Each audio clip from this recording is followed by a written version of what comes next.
जिस कवि ने ये लिखा हो, मैं अनुमोल तोर यह माया, कि भारत का हर भूखा आदमी दार्शनिक होता है। आप बात कर लीजिए, रिक्शे वाले से भी बात कर लीजिए तो बोलेगा किस पर यही लिखा है।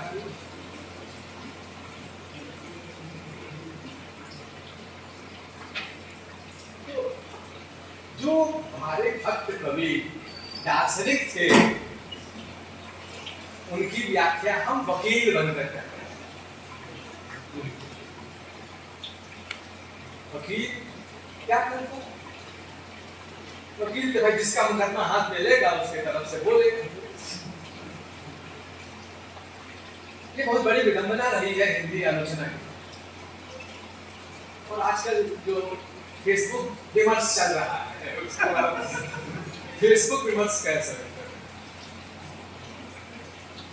तो उसमें तो किसी की मिट्टी पली लाभ कर सकते। वकील बनने का फायदा जरूर है और दार्शनिक बनने में नुकसान है, क्योंकि दार्शनिक बन जाएंगे तो रैक की तरह से गाड़ी के नीचे बैठे रहेंगे, और वकील बनेंगे तो फायदा ही फायदा है, फीस मिलेगी आपको कभी नहीं मिलेगी।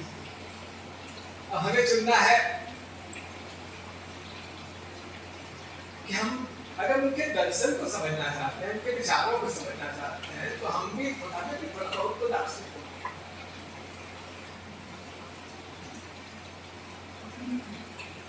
देखिए दो चीजें हैं, बुद्धिपरकता और सहृदयता। किसी भी कृति को समझने के, किसी भी कृति को नहीं, किसी भी घटना को, किसी भी फिनोमेना को समझने के लिए ये दोनों चीजें जरूरी है। बुद्धिपरकता होनी चाहिए और उसके साथ साथ सहृदयता होनी चाहिए। सब दोनों को जोड़ दे तो आप कह सकते हैं कि बुद्धिपरक सहृदयता और सहृदय बुद्धिपरकता।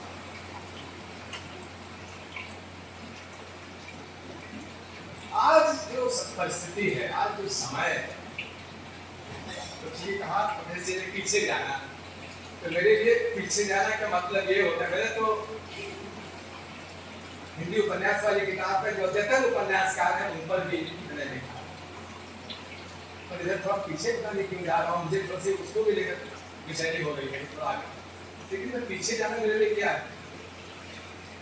जैसे क्रिकेट के गेम में बॉलर पीछे जाता है, पीछे जा रहा, पीछे जा रहा, तो गेंद को पीछे की तरफ नहीं देखता है, तो दौड़ता दौड़ता आता है और गेंद सामने की तरफ। तो हमारे जैसे जितने पीछे जाने वाले लोग हैं, जो पीछे जाने वाली जो परंपरा है, रामचंद्र सिकुल की है, और जडेजा द्विवेदी की है, वो रामविलास शर्मा की है, और बहुत से लोगों की पीछे। तो हमारा लक्ष्य गेंद को सामने की तरफ फेंकना है, पीछे की तरफ फेंकना नहीं। तो ये है कि कैसे समझा जाए रामचरितमानस। रामचरितमानस को समझना हो तो रामचरितमानस से समझना होगा, और किसी से सब समझेंगे उसको। रामचरितमानस में आप जैसे तो 2-3 प्रसंगों से मैं अपनी बात स्पष्ट करूंगा। तो पहली बात तो यही है, जैसे 4 घाट पर वर्णन हो रहा है, 4 घाट पर रामचरितमानस का अर्थ हुआ रामचरित का मानस सरोवर। इसको कोई पागल हाथी भी अगर आ जाए तो वो थोड़ा शांत होकर के, शीतल होकर के निकलता है। तो रामचरितमानस के एक घाट पर कौन है? रामचरितमानस के एक घाट पर शिव पार्वती से उनकी कथा है। पार्वती जो अचेतावस्था, यहाँ सवाल पार्वती नहीं है, वहां हर शिव भक्त है जिससे कि शिव कथा कहते हैं। अर्थात तुलसीदास कहीं न कहीं अपने समय में बड़े तीव्र हो चुके थे वैष्णव और शैव के बीच संघर्ष, उसको शांत करना चाहते थे कि देखो भाई, तुम जिनको पूजते हो तो शिव ही राम की कथा सुना रहे हैं, उनकी मर्यादा, उनके बड़प्पन की बात कर रहे हैं, तो आप कहे को लड़ते हो? तो ये मकसद हर घाट पर जो बोल रहा है उससे कहलवाने का एक मकसद है, वही मैं आपके सामने स्पष्ट कर, तो उन्हीं मकसदों को लेकर के रामचरितमानस की रचना हुई। दूसरे घाट पर याज्ञवल्क्य हैं, हरिद्वार से अपनी कथा कह रहे हैं। याज्ञवल्क्य आध्यात्मिक, हरिद्वार भौतिक, हरिद्वार औषधि भौतिक विषयों पर उनके मकसद। क्यों हमें जानना होगा क्यों याज्ञवल्क्य भारद्वाज से कथा कहते हैं, तो मैत्रेयी से भी कर सकते हैं। भारद्वाज को क्यों चुनते हैं? क्योंकि तुलसी के समय में जो भौतिकवाद का युग बढ़ रहा, इतना प्रचंड हो चुका था भौतिकवाद, रामचरितमानस नहीं लिखा, इन्हें लिखा है कि ऐसी स्थिति आ गई है कि लोग अपने बेटे बेटियां बेच रहे हैं और काशी पाप की नगरी हो गई है। कि किसी दूसरे की पंक्ति में नहीं बोल रहा, मैं तुलसीदास की पंक्ति बोल रहा हूं कि काशी पाप की, इतने ब्राह्मण थे, इतने पंडित थे, कोई पाप की नगरी कैसे कह रहे हैं तुलसीदास? विश्वनाथ बाबा का मंदिर तब भी रहा होगा, है खाली, क्यों कह रहे हैं पाप की नगरी हो गई है काशी? भौतिकवाद, सुखवाद है, खत्म विवेक वाले लोग भी थे। कि याज्ञवल्क्य भारद्वाज से कथा कह रहे हैं, इसलिए कहला रहे हैं तुलसीदास कि कुछ बियॉन्ड मटेरियलिज्म सोचा जाए, कुछ भौतिकवाद सब कुछ नहीं, सुखवाद सब कुछ नहीं।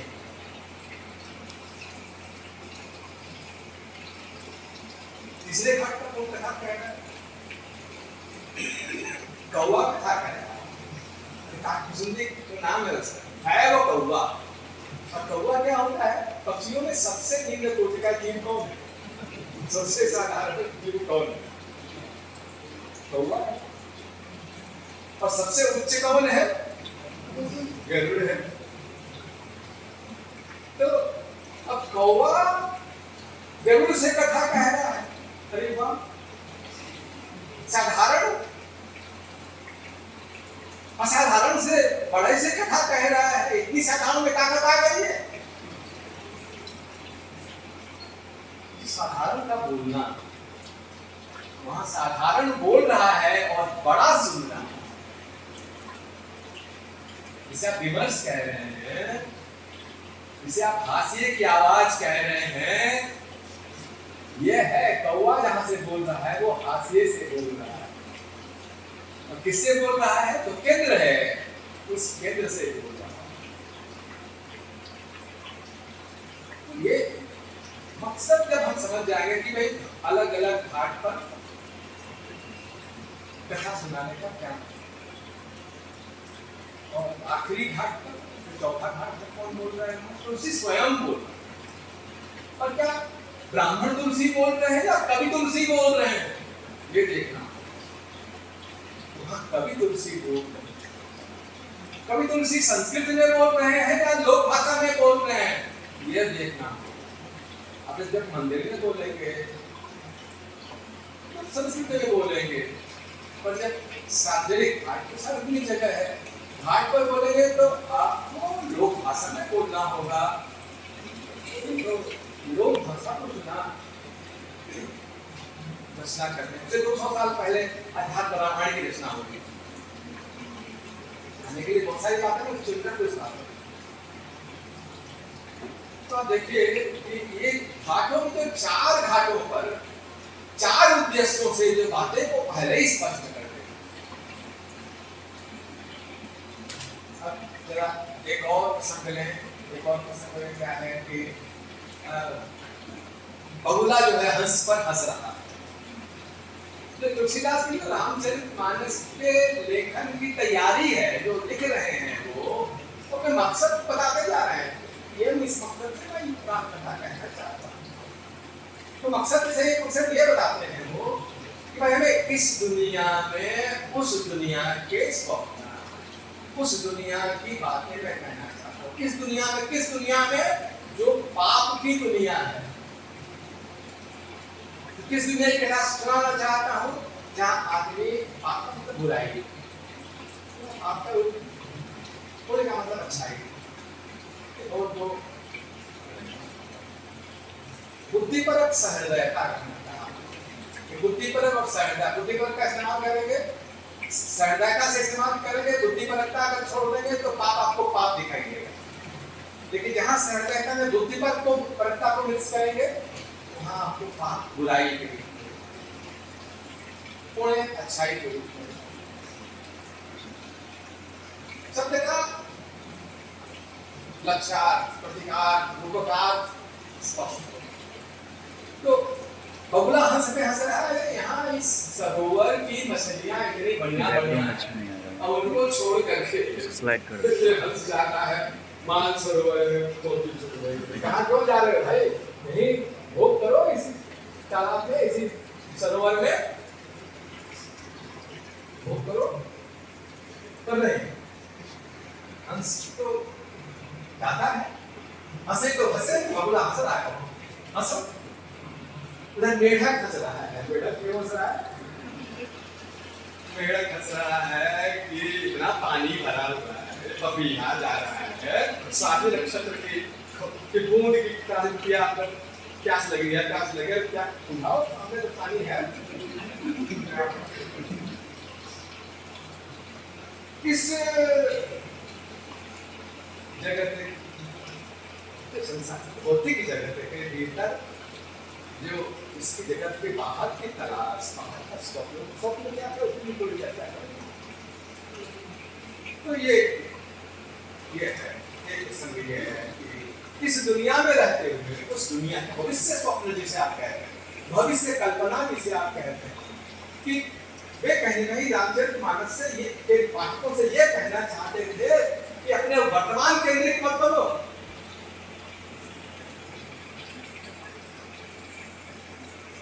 कल कबीरदास से बोलते हुए मुझसे एक बात छूट गई, मैं कहना चाहता हूँ, आज कह और वो पूरे भक्ति साहित्य के संदर्भ, सारे पूरे भक्ति काव्य के संदर्भ में सही है। और वो ये है कि मोरा हीरा हिराए गए कचरे, हीरा हिराए गए कचरे में। आज ये जो भक्ति साहित्य का सार है, जो मर्म है, वो हिला गया, खो गया है। और ये खो जाना भारतवासियों का सांस्कृतिक आत्म उन्मूलन है।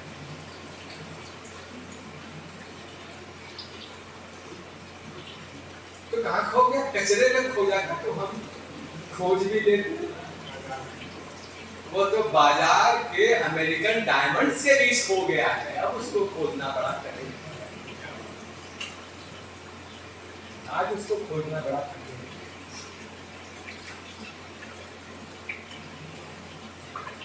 तो वो अब हम लोग आज जो सोच रहे हैं तो वो हीरा खोजने का ही मामला है, हीरा भारत के स्वभाव को खोजने का मामला, ये इंडियन सेल्फ को पुनः आविष्कृत करने का मामला, पूरे इंडियन सेल्फ भारत का जो स्व है, भारत का जो स्वभाव है, उसके पुनराविष्कार का ये मामला। और उसमें भक्ति आंदोलन, भक्ति साहित्य का अध्ययन सहायक है।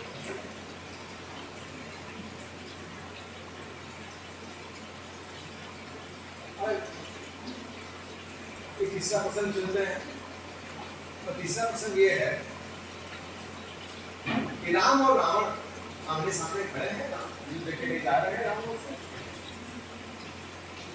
और क्या जमीन पे खड़े हैं, हाथ में बाटा के जूते भी नहीं है उनके पैर में, कुछ नहीं है। तो वो पूछते हैं विभीषण, रावण रथी विरथ रघुवीरा, अरे कैसे कैसे लड़ोगे रावण से? रथ पर है, इतने शस्त्रों के साथ है, कैसे मुकाबला करोगे?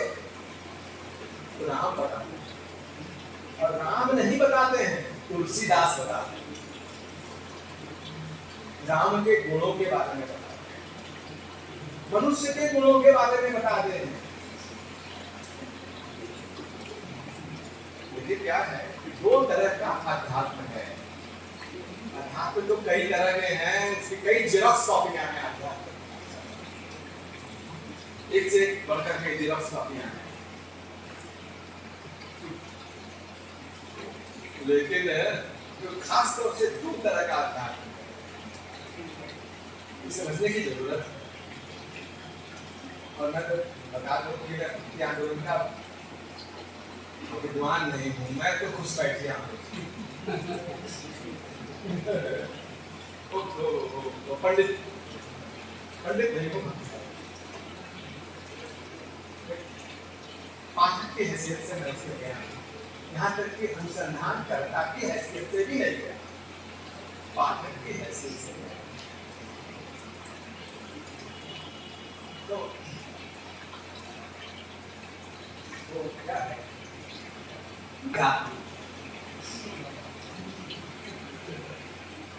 और एक है लोक अध्यात्म। कॉर्पोरेट अध्यात्म में आप पाएंगे कि वह जो खूबियां हैं, तनाव से मुक्त करता है वो अध्यात्म, और वो अध्यात्म मूल्य का रस है, उसको मूल्यों से मतलब नहीं। अपना योगा हुआ लगा लो, आसन प्रसन्न कर लो, और उसके बाद जाकर के अपने दुकान में बेईमानी करो, कोई हम उस अध्यात्म में मनाही नहीं। झूठ बोलो, घमंड करो, फटाफट टेंशन फ्री। आजकल के कॉर्पोरेट दुनिया में टेंशन बहुत होता है, तो कॉर्पोरेट जगत भी अध्यात्म को जोड़ देता है। हर कॉर्पोरेट संस्थान में योगा की व्यवस्था है, अध्यात्म की व्यवस्था है। कॉर्पोरेट अध्यात्म जो संपन्नों का अध्यात्म है, बड़े बड़े 10-10 लाख, 15-15 लाख, 50-50 लाख की फीस लेकर के लोग इस अध्यात्म पर बोलने के लिए आते हैं। आसाराम बाबू बोलते रहे, गाली बाबू बोलते रहे, राम रहीम भी बोलते रहे, सब बोलते रहे, सब तरह के लोग हैं। कॉर्पोरेट अध्यात्म और दूसरा अध्यात्म है लोक अध्यात्म। लोक अध्यात्म क्या है? लोक अध्यात्म इसमें लोग का भविष्य है, ये वैल्यू न्यूट्रल नहीं है। जो कॉर्पोरेट अध्यात्म है वो वैल्यू न्यूट्रल है, और जो लोक अध्यात्म है वो वैल्यू ओरिएंटेड है। ये फर्क है जो वैल्यू ओरिएंटेड स्पिरिचुअलिटी किस कोई भी बड़ी बड़ी बात करेगा, बड़ी बड़ी बात करेगा, जीवन में क्या है, उसमें क्या है, उसमें क्या है, ये कर लो, आप ईश्वर के शरण में आओ, गाना बजाना सुना देगा, अच्छी अच्छी बातें फटाफट बोल देगा, आप क्या सामने कर लेंगे सर।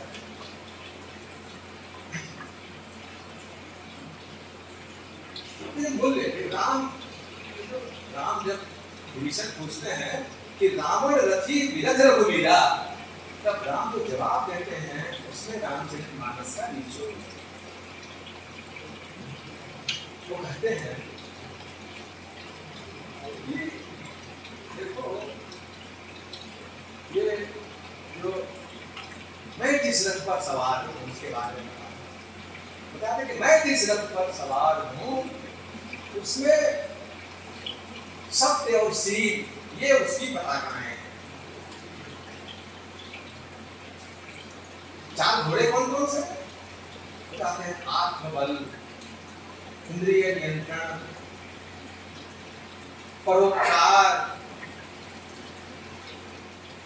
ये ऐसे ये उसके घोड़े हैं। मतलब समझिए कि किस भावना में बात कर रहे हैं। ये है बुद्धि क्या है, वर्षी क्या है, बुद्धि ही तीक्ष्ण वर्षी है, दान ही फरसा है।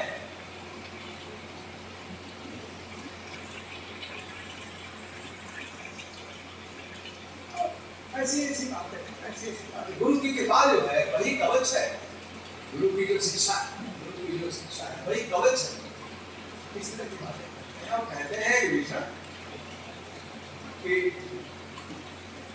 मैं तो जिस रथ पर सवार हूँ उस पर अलग से किसी युद्ध की या रथ की जरूरत ही नहीं है। आवश्यकता नहीं है किसी रथ की। पूरा राम रावण के युद्ध को एक तरह से तुलसीदास रूपकात्मक बना देते। रूपक अगर हाथ से गया तो राम भी आपके हाथ से गए। पूरी सिस्टम में तुलसीदास के रामचरितमानस के राम को तहस नहस करने का काम किया। जनता की आस्था से राम को हिजैक कर देने का काम किया। वो पूरा पूरा राम रावण युद्ध में दिखाया गया है। कथा है, कथा का निर्वाह होता है, कथा का युद्ध जाएगा, पर वो युद्ध धर्म युद्ध है और वो हथियारों से नहीं लड़ा जाता है, वो मूल्यों से लड़ा जाता है। तो मूल्यों की जो रावण के बारे में दूसरी जो चित्र खींचते हैं वो है भुजबल। ध्यान दीजिए सब, भुजबल विश्व वश्य कर राखा को न स्वतंत्र। इस रावण ने ये वो रावण कैसा रहा होगा रामायण का? लंका अवतार एक तरह का रावण है, बहुत हो गया, और तरह के रावण है। जो तुलसीदास के समय का जो रावण है वो ये भुजबल, बाहु के बल पर, जिसने पूरे विश्व को अपने वश में कर रखा है और कोई स्वतंत्र नहीं है, कोई स्वतंत्र नहीं है। तो ऐसे रावण से राम का संघर्ष है। लड़ाई स्वतंत्रता के लिए, लड़ाई स्वतंत्रता के लिए, अपने ढंग से स्वतंत्रता तो देख रहे हैं कैसे स्वतंत्रता की लड़ाई कैसे। देखिए माया और एक शब्द है लीला। जो माया है क्या है? जो अविद्या है वही माया है। क्रोध, लोभ, ये सब माया है। मैं सुकरात की कथा पढ़ता हूं। सुकरात के पास एक ज्योतिषी आया और ज्योतिषी ने कहा कि सुकरात में तुम्हारा भाग्य बता सकता। सुकरात अपने बहुत से बंधुओं के साथ बैठे हुए, बताओ। ज्योतिषी ने कहा कि तुम क्रोधी और लोभी हो।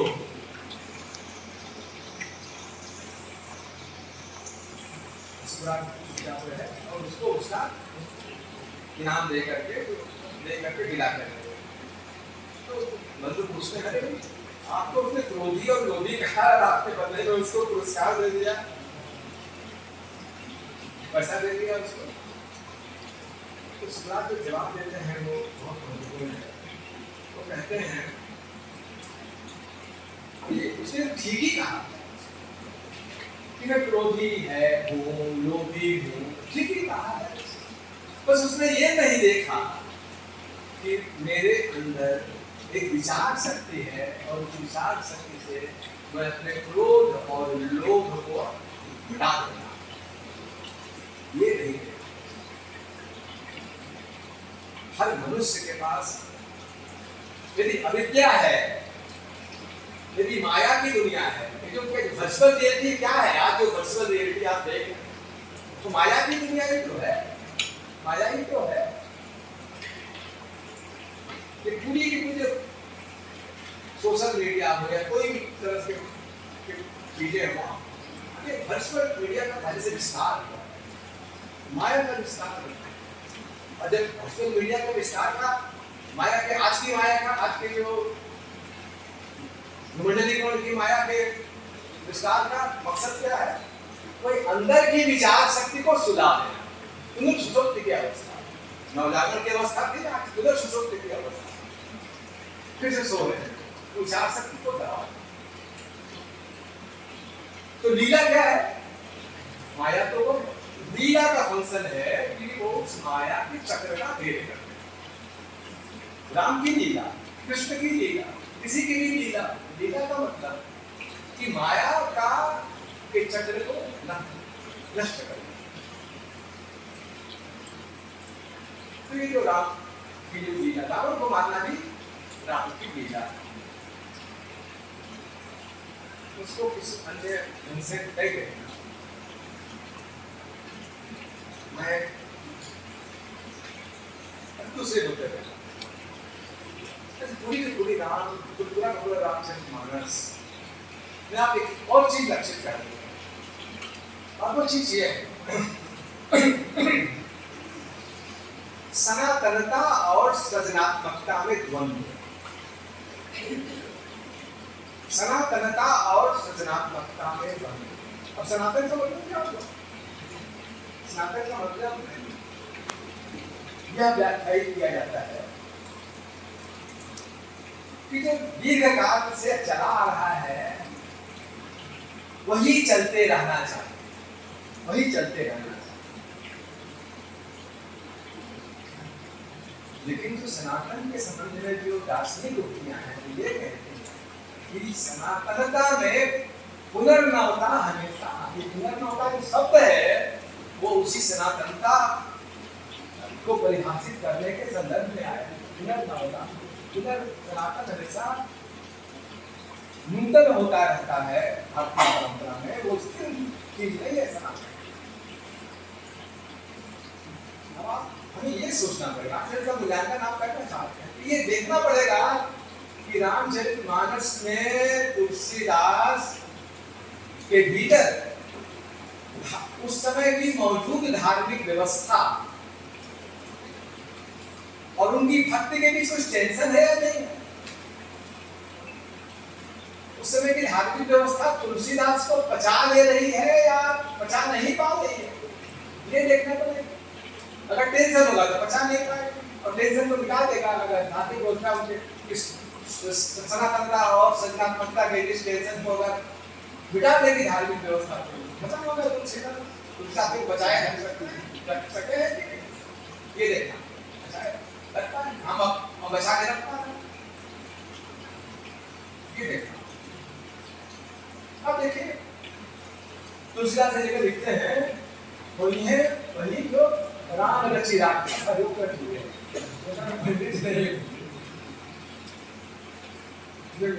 आगे बढ़े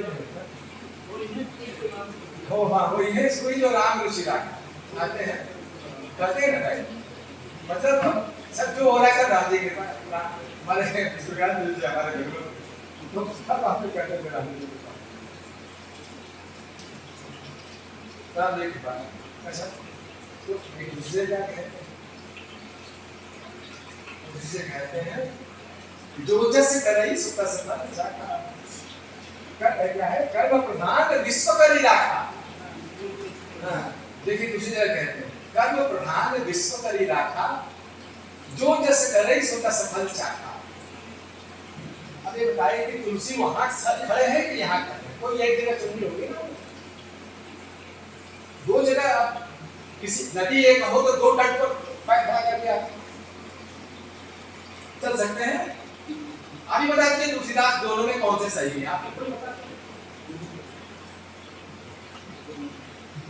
पहले वाली बात सही है कि दूसरी वाली बात सही है? यह है सनातनता का जो उद्घोष होता है। कुछ बात तो कहे आप बातचीत क्या कर रहे हैं, तुलसी के भीतर सनातनता भी मौजूद है, परंपराएं रूढ़ियां मौजूद हैं। लेकिन मैं एक बात यहाँ कह दूं कि भारत के लोगों पर बहुत जंजीरें हैं, उसी अतीत में उन रूढ़ियों के, उन जंजीरों के टूटने की आवाज है। उस आवाज कहीं टूट नहीं है तो जंजीरें खनखना तो रही है। हो सकता है कि हर जगह नहीं टूट पाई हो, तो चढ़ा तो नहीं है, तो जो खनखना तो रही है, खनखना तो रही है। टूटने की आवाज जब सुने तो खनखनाहट को सुन रही है।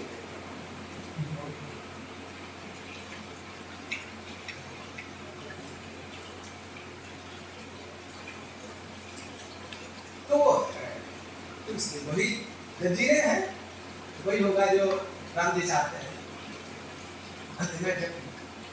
भीतर की शक्ति जगती है, विचार शक्ति जगती है,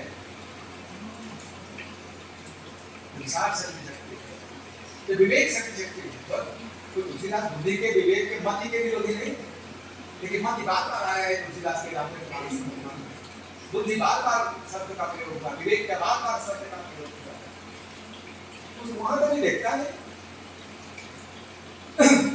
एक दूसरा उदाहरण है, दूसरा उदाहरण है टकराहट के मुद्दे पर एक दूसरा उदाहरण है। और दूसरा उदाहरण यह है कि रामायण में संभोग वध है, रामायण में सीता वनवास है, रामायण में राम संभोग का कैसे वध करते हैं? धनुष बाण से करते हैं। बताइए कोई आप विद्यार्थी में किसी को पता हो? रामायण सुना होगा, रामायण पढ़ा नहीं होगा। मैंने भी रामायण पूरा नहीं पढ़ा, जैसे मैंने जगह जगह से पंडित नहीं। कैसे? तलवार से। रामायण में राम संभोग का वध राम से तलवार से कराते हैं। उस जमाने में तलवार थी। अस्त्र शस्त्रों के विकास का एक वैज्ञानिक इतिहास है।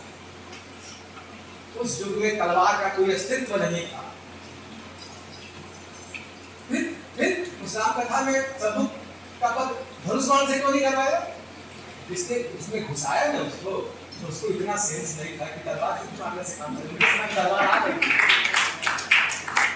इतनी बुद्धि होती तो धनुष बाण से मरवाता। बुद्धिहीन था, तलवार से मरवाया। चोरी पकड़ी गई क्या? रामायण में गौतम बुद्ध को चोर कहा गया है। आप विश्वास होगा? चोर कहा गया।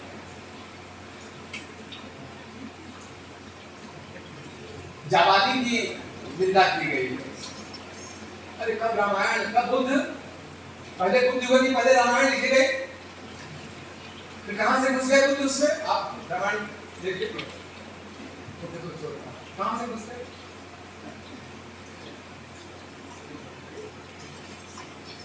अध्यात्म रामायण में क्या है कि अध्यात्म रामायण में भी थोड़ा उदार है, वो पहले से उदार है।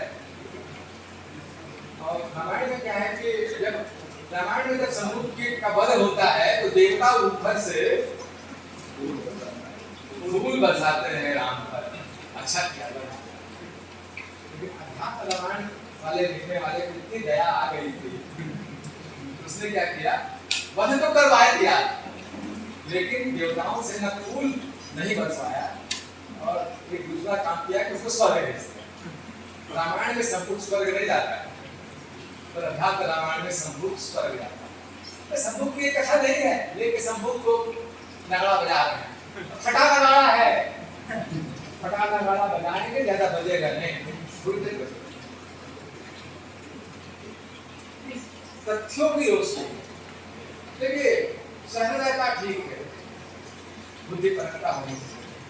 बहुत बुद्धिपरकता हो गई है और सहृदयता नहीं है, तो आपको उसी तालाब में खड़ी कर देगी वो बुद्धिपरकता जहां आप तालाब में खड़ा होकर के जहाज का इंतजार करेंगे। ज्यादा बुद्धि, अंध बुद्धिपरकता, अंध बुद्धिवाद सही है। तो आप ये देख सकते हैं कि तुलसीदास ने अपने रामचरितमानस से संभोग के प्रसंग को हटाया। क्यों हटाया? तुलसीदास जिस जमाने में, जो मेरा अपना क्या है, मैं गलत भी हो सकता, मैं अंतिम बात नहीं कहता, एक बात कहता, अपनी एक बात। क्यों हटाया? क्योंकि तुलसी के पहले कबीर हो चुके थे। काशी में निर्गुणियों का प्रभाव कम नहीं था। उस निर्गुणियों के प्रभाव के तो वो स्वीकार नहीं करते थे। ऐसा नहीं है, स्वीकार नहीं। ये तो कैसे लिखे? सगुण ही अपना ही नहीं कछु भेदा। क्यों लिखा? जब अपना अपने सगुण मार्ग पर ही थे, राम की भक्त सगुण ही अपना ही नहीं भेदा। तो तुलसीदास ने लिखा हुआ है कि कबीरदास ने लिखा? तुलसीदास ने क्यों लिखा है? क्यों लिखा? ज्ञान ही भगत ही नहीं कछु भेदा, तो लिखा हुआ नहीं लिखते। लेकिन भक्ति आंदोलन के संदर्भ में एक चीज और ध्यान रखना चाहिए। वेदों में ईश्वरवाद है,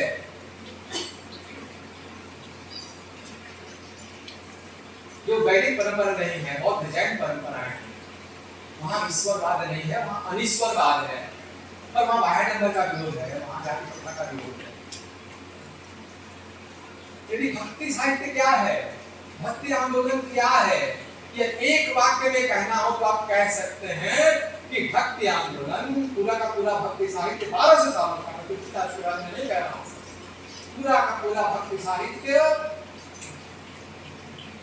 वैदिक परंपरा और श्रवण परंपरा की सिंथेसिस है,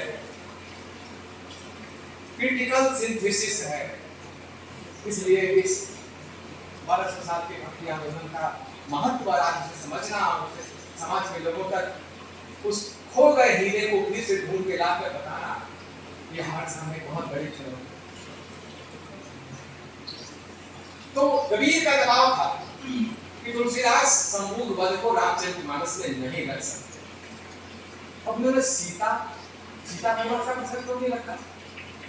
उस सनातनता से पिंड कैसे छुड़ाया, क्यों छुड़ाया उन्होंने? सनातनता से पिंड छुड़ाना होगा, कैसे छुड़ाया? इसके बारे में मेरा जवाब दिया, और वो बड़ी अंतिम नहीं है, वो सत्य नहीं है, आखिरी सत्य नहीं है, वो है कि जिस कवि ने अपनी पत्नी का वियोग झेला हो, वो अपने राम को वो वियोग नहीं दे सकता। एक बात तो यह थी, और दूसरी बात यह थी, जिस तरह से तुलसी के पहले कबीर हो चुके थे, उसी तरह से तुलसी के पहले मीरा भी हो चुके। मीरा का भाव था, तुलसी के अपने वैयक्तिक जीवन की वेदना का दबाव था कि रामचरितमानस में सीता वनवास का प्रसंग नहीं है। तो ये है सनातनता और सृजनात्मकता के बीच टकराहट का फल।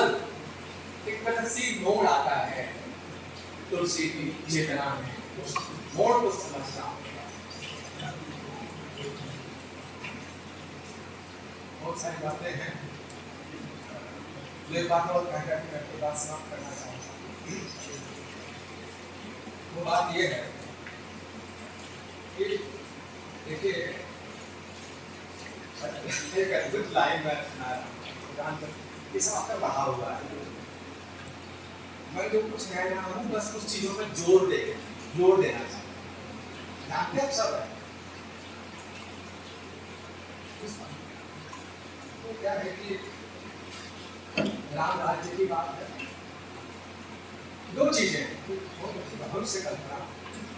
राम राज्य है, तुलसी के यहाँ राम राज्य। गांधी की क्या बड़ी खूबी है, मुझे जो लगता है, गांधी जी क्या अपने स्वाधीनता आंदोलन में सफल हो सकते हुए अगर वो 1857 की राह पर चलते?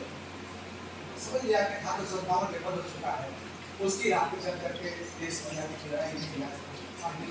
अहिंसक आंदोलन करना, पूरा पब्लिक को, जनता को जोड़ना पड़ेगा इस आंदोलन से। जनता को जोड़ने के लिए उन्होंने दो चिन्ह प्रचारित किए। दो चिन्ह क्या थे? एक राम राज्य, आंखों में सपना पैदा किया, कोई राम राज्य। और राम राज्य कहाँ से लिया?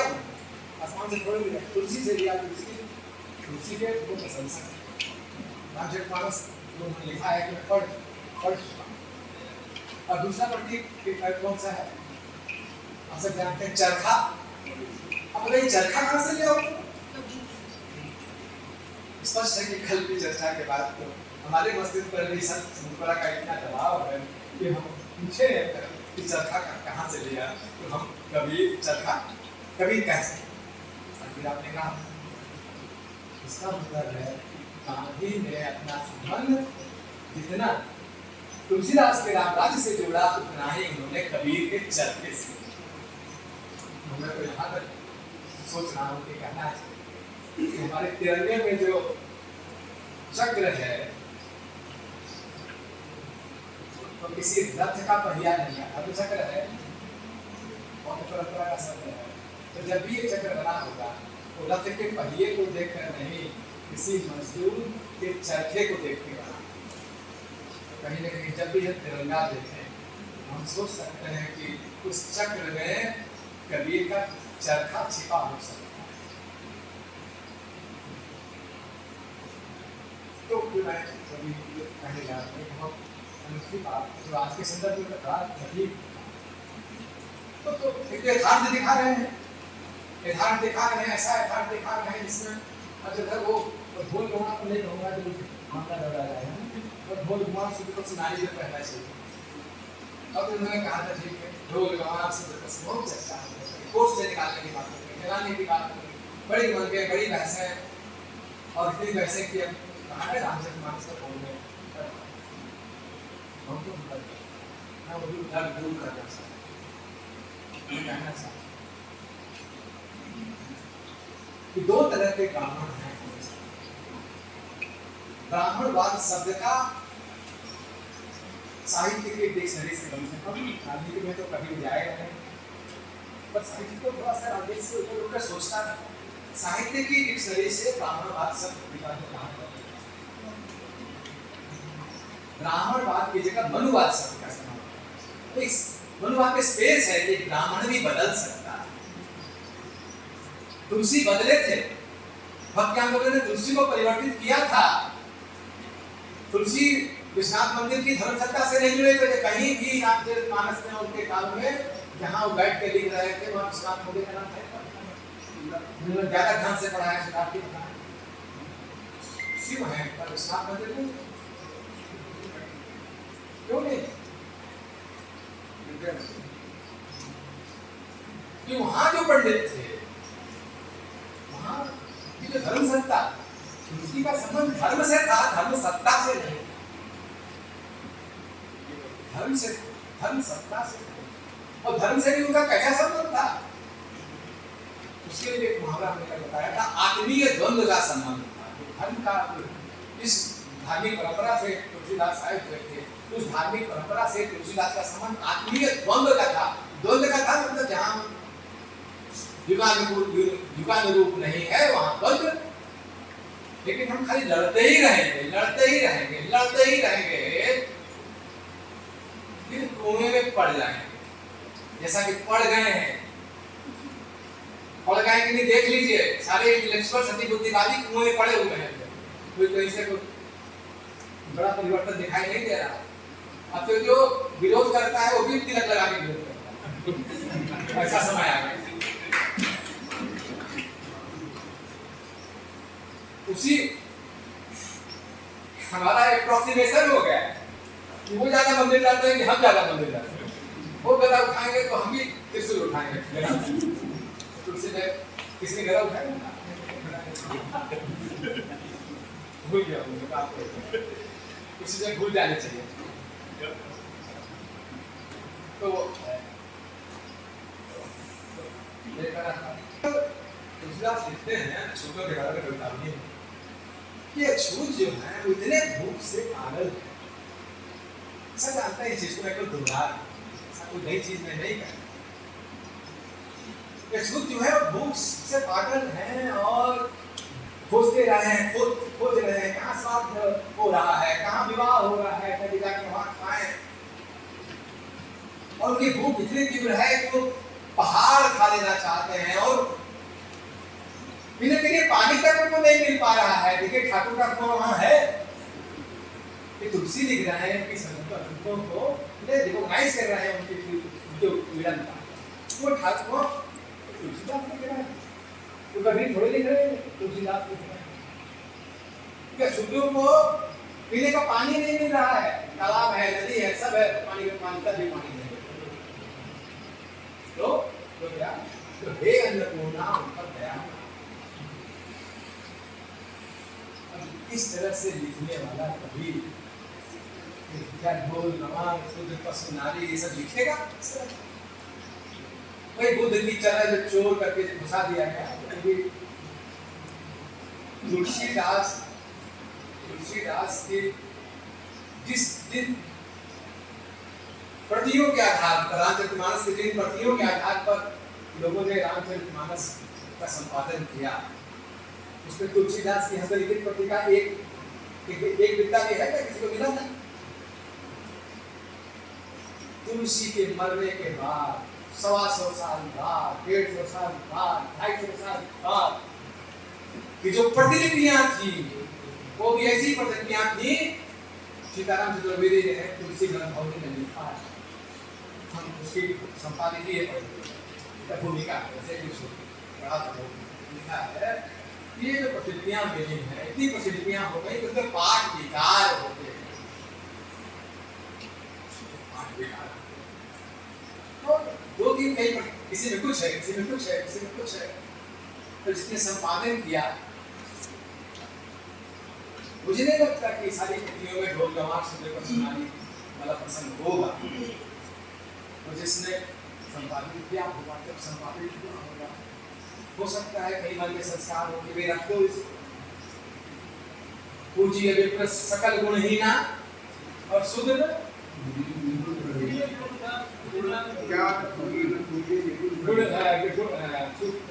पूजिए सुदृढ़। तो वो विप्र की जो गुणहीन है तो भी पूजा करो, शूद्र के बहुत गुण है तो भी पूजा मत करो। अभी तुलसीदास कौन ऐसा दलित होगा जो इसको मानेगा? तो अगर बहुत से लोग नाराज हैं तो उनकी नाराजगी जेन्युइन है, क्योंकि रामचरितमानस में देखते हैं तुलसीदास ने लिखा, और उनके मन में ये विवेक जागृत करने की जरूरत है। दलित चिंतकों को, चिंतकों को ये विवेक जागृत करने की जरूरत है कि जो ये दिख सकता है कि कछू कितने भूखे हैं कि उनका बस जो पहाड़ खा जाए, वो आदमी कभी ये भगतिवंत अति नीचम प्राणी मोहि प्राण प्रिय असमम वाणी, ये कौन सा है? राम भगतिवंत अति नीचम प्राणी, मेरे प्राणों से प्रिय है, ऐसी मेरी वाणी है। सभी के वेद खाए, खत्म क्या था माधव आदिनाथ, सभी के वेद, लेकिन ध्यान दीजिए तुलसीदास के अंदर भी उस सनातनता तो घुसी हुई थी ना, उसका भी नमूना और था सनातनता का नाम।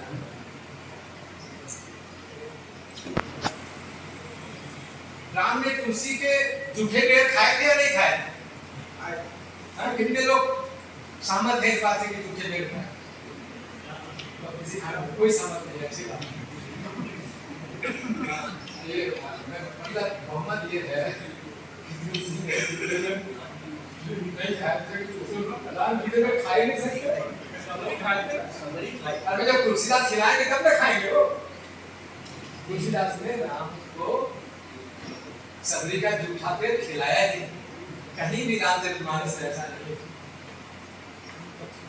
कहीं रामचरितमानस में ऐसा नहीं है, कहीं नहीं है कि राम ने सबरी का जूठा पेड़ अदम के अदम बहुत प्रिय है, हमारा वो सब है, अपने अपने अपना सब निछावर कर देते हैं। राम का जूठा पेड़ नहीं खा सकते। कोल कथा है, कोल नाम कथा ये है, कोल जाति कथा है, राम कथा के बहुत से रूप है। कोल जाति कथा है कि राम ने तो बेर खा लिया, जूठा पेड़, लक्ष्मण ने नहीं खाया। अच्छा, रामचरितमानस में तुलसीदास ने लक्ष्मण से नहीं खिलाया है, तो राम भी खाते हैं, लक्ष्मण नहीं खिलाया, तो क्या? तो फिर कहीं से एक बाण आकर के, तीर आकर के लक्ष्मण को तीर, अब देखो संघर्षित हुआ, कैसे प्राण संकट कैसे कैसे कैसे, जब तक ये बेर नहीं खाते मेरे तब तक ये मूर्छा नहीं, वो जल जाती है, तो उनको बेर लक्ष्मण को नहीं खिला। ये रूपांतर राम कथा में तरह तरह से होते रहने हैं, ये मतलब कुछ विस्तार में मैं नहीं जानूंगा, तो ये कहना चाहती हूँ एक महीना है पूरे के पूरे रामचरितमानस को भोगवाद, अहंकार, लोभ, क्रोध के प्रतिपक्ष में जो एक मानव चरित्र खड़ा करना चाहते हैं, वो है, उसका वर्णन है, उसकी करना है। आप देखिए बहुत सारे ऐसे आपको जेनेटिक्स मिल जाएंगे, ऐसे ग्रंथ मिल जाएंगे जो बताते हैं कि देखो रामचरितमानस की इस चौपाई को बार बार पढ़ोगे तो तुम्हारा ये बीमारी दूर हो जाएगी। हमने पढ़ा है कि नहीं पढ़ा? पश्चिम से नहीं स्तर से ये पढ़ेंगे तो ये बीमारी दूर होगी, ये पढ़ेंगे तो ये बीमारी दूर होगी। और उनकी जो असल बीमारी है वो दूर करने का उपाय जो रामचरितमानस से बताया गया है उसके तरफ उसका, इसको कहते हैं हीरा खोरा किराए। असल बीमारी दूर करने का एक आखिरी बात करने की, ज्यादा लंबा नहीं करूंगा, ज्यादा लंबा, ज्यादा मूर्खतापूर्ण और ज्यादा निरर्थक।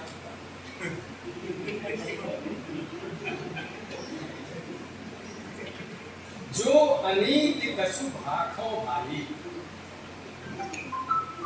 ये आज के वक्तव्य की आखिरी पंक्ति है।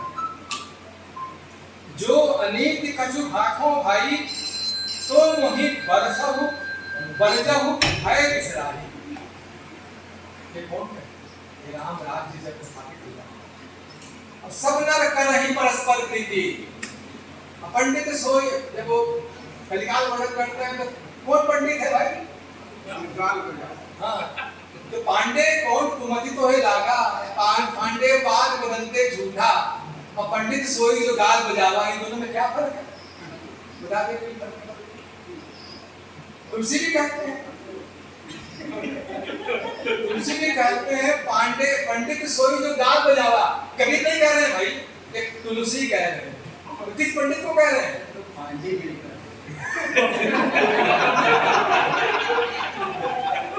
इसका मतलब दो तरह के पंडित हैं, एक जो गाल बजाने वाले पंडित और एक जो ज्ञानी पंडित। ज्ञान, और ज्ञान कैसे हो? भक्ति से ज्ञान। भक्ति कैसे होगी? जब हम राम के मूल्य चरित्र को, वैल्यू ओरिएंटेड अध्यात्म है उसको अपनाएं। ये तो राम राज्य में बहुत सारी बातें हैं, बहुत सारी बातें हैं। क्या है कि हर घर में बागीचा है, रूफ गार्डन है, वो सब गार्डन है, मोर है, हंस है, कबूतर है,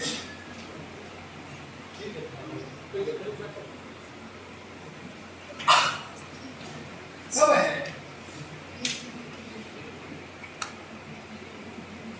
तोते हैं, लोग के घर में तोता, सबके घर में तोता था। आजकल क्या रहता है? चलो असल बात और हर तरह के नागरिकों को बुलाते हैं, बुला करके ये बात क्या कहते हैं? जो अनीति कछु भाखो भाई। हे नागरिक भाई, अगर मैं कुछ विराम कह रहे हैं और हम चाहे राम जो कह रहे हैं और राम नहीं कह रहे हैं, कौन कह रहे हैं? तुलसी कह रहे हैं।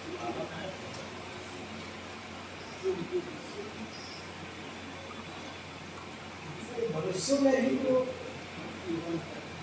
देवताओं को बनाया है। अगर कभी नहीं होते तो हमारे देवता कलाकार नहीं होते। सूरदास नहीं होते ना, कृष्ण के हाथ में खाली मुरली हो, हाथ की मुरली नहीं होती तो साथी वाला चाबुक। दक्षिण भारत के शैव कभी नहीं होते तो शिव का नटराज रूप सामने नहीं है। नटराज रूप उत्तर भारत के लिए नहीं है, दक्षिण भारत के लिए। ये कवि है जिन्होंने अपने देवताओं को कलाकार बनाया, संगीतज्ञ बनाया, नर्तक बनाया, गायक बनाया। कवि है सब लट लेकर के घूमते रहे, कलाकार बनाते हैं। ये राम कहते हैं कि भाई मैं कुछ भी अनीति कहूं, भाखो भाखो भाई, तो मोहि बरजहु भय बिसराई। तो हे नागरिक भाई, मुझे मना करो, मुझे टोको, भय भूल करके। कोई राजा ऐसा कह सकता है? आज कोई राजा ऐसा नहीं कह सकता है कि अगर मैं कुछ अनीत कहता हूं तो भय भूल करके मुझे मना करो, मना करने जाओगे जेल में डाल। और ये कौन भारत की हालत नहीं है, पूरे विश्व की हालत है जहां बोल नहीं सकते हैं आप। देखिए शास्त्रों को साहित्यकारों से वैसे भी खतरा इसलिए नहीं है कि कौन पढ़ता है कौन सुनता है। हम कविता में गोली चलाते रहे, शहीद होते रहे, शासक को साहित्यकारों से कोई खतरा नहीं है। उसने फिल्म पर फिल्म के माध्यम में आ गया तो उससे कई तो ये जो बात है वो अंत में आखिरी बात ये उसी रामराज्य में कैसे बुद्धिमान कैसे बुद्धिजीवी कैसे ये बोल रहे हैं वो है जहां नवहि बुद्ध विद्या पाई, जहां नवहि जहां नम्र हो जाते हैं कौन? बुद्ध बुद्धिमान क्या पाके? विद्या पाके। जहां नम्र हो जाते हैं वहां रामराज्य में ऐसे ही बुद्धिमान है जो विद्या पा करके नम्र हो जाते हैं। यहाँ जिसकी डाली में एक आम भी नहीं है वो भी तना हुआ है ताड़ की तरह।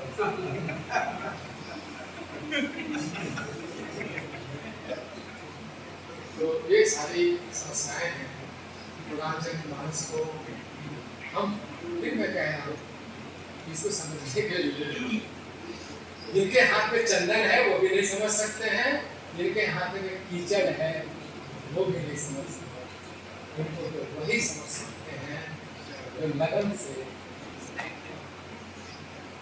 बुद्धिपरक सहृदयता और सहृदय बुद्धिपरकता के साथ जो रामचरितमानस को पढ़ेगा। आपने सुना? बहुत बहुत